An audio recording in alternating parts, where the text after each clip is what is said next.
Experiencing the body without identification with it. I've observed two things in the past few days mainly. First of all, deeply insightful moments where the habits, some of which deeply meaningful, that the body cultivated still very naturally, automatically happen, but the view on them is completely different because everything that was presupposed in them no longer is. So it can be observed and understood in ways it couldn't before. To give a specific example, there was a need always for me, a compulsion perhaps, to wear a thin little scarf around my neck, or turtlenecks, or both, which I explained as just, oh, I'm hypersensitive. I have really sensitive skin. So I want to block the feeling, the distracting sensation of air on my neck. And that was filed away and easily accepted as something I needed. And it was okay to need and provide for myself. A few days ago, I very automatically put on a scarf or a little Heidstool, a little silk thing, and tied it and thought, what the fuck, this is so tight. My automatic way of tying it, the way that I did for years, is a literal chokehold. I was always really concerned with being controlled, both on gross levels that are obvious to everyone and easily visible, but on very subtle levels as well. And this constant restriction was like a physical manifestation, a reminder to not be out of control, to not be impulsive, to remain in that zone of basically just suspicion and vigilance in an untrustful, restrictive, unhealthy way.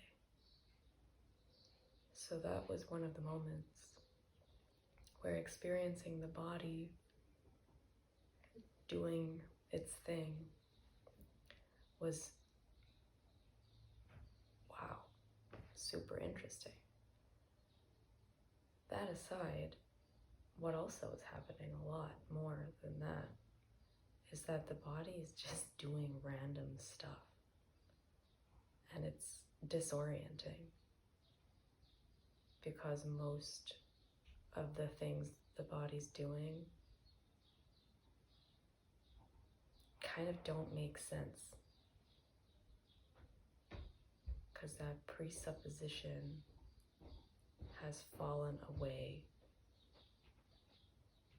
it hasn't fallen away in a sense that I can say what I'm no longer presupposing exactly.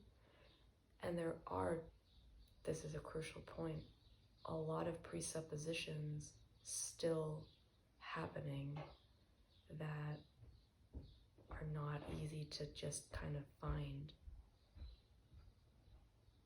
But it reminded me a lot, this state for the whole past few days, this kind of randomness, this alienness to what the body just thinks is normal. The arbitrariness of it, it's not that the specific things are odd, it's just that the combination, the reasons why one thing is chosen over another just seems so random. It reminded me a lot of the first non-dual experience I had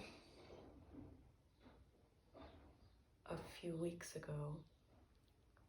After meditating, I got up and initially to my roommate it looked dissociated, but it wasn't. It was just completely new territory. So to neither of us did it register as anything that made sense, what I was giving off.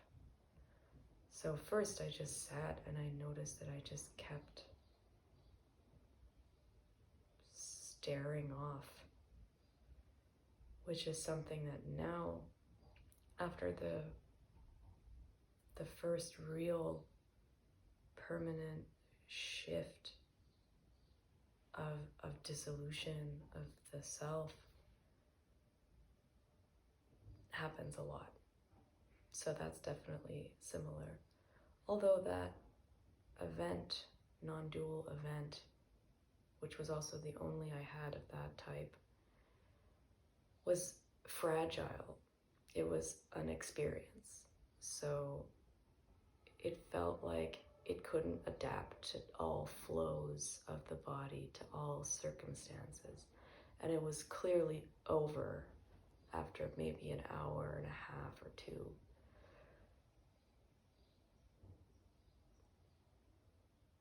So what I was kind of describing then, once I figured out I could speak again, it wasn't that I didn't think I could or was sure I couldn't. I was just for the first time not sure. Completely kind of 50-50 whether I could or not, just I didn't know. And then I could, and I understood that and spoke about how it felt like an alien was using my body to figure out what humans are about, but not in a way that I felt out of control, unsafe, like I was being remotely controlled or something. It was still imminent here-ness. But it's just that everything the body did felt like, why did you do that? And it's that type of alienness that definitely is related to the majority of the time when what the body does isn't a perfect pointer into some deep psychological presupposition, but rather just a product of a lot of factors in my life that made, and of course way before my life, evolutionary factors, cosmic factors, just reasons why the body does stuff. And that's kind of disorienting, but not in a dangerous way. Languaging all of this is really tough, or just difficult, because it's impossible. Not difficult in a sense of I can exert a certain amount of effort and then it'll work well. Not like a difficult math problem for someone to whom math is difficult, but just difficult because no matter what you do, it's impossible to actually language. That doesn't mean that there are not better ways to do it than others, specifically also for people that resonate with that because of their connection to language. But it just transcends language, or is more fundamental than it, or kind of just not really even contextualizable within a universe that language exists in. Because another way to talk about it would be to not.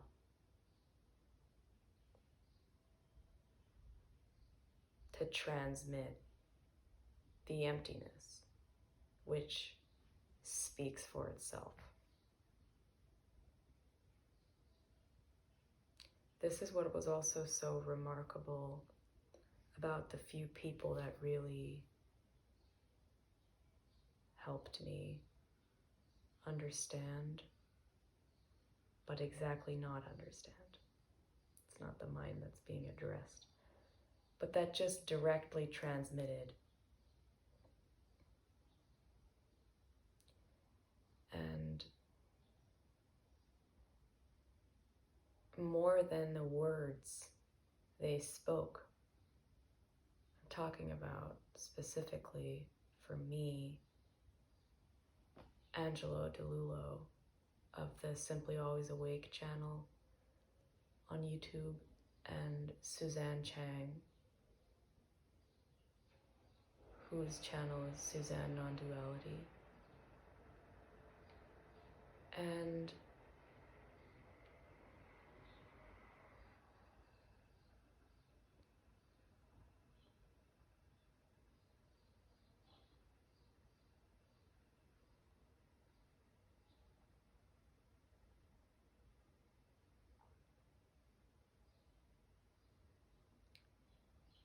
the whole way that they are, the way they transmit,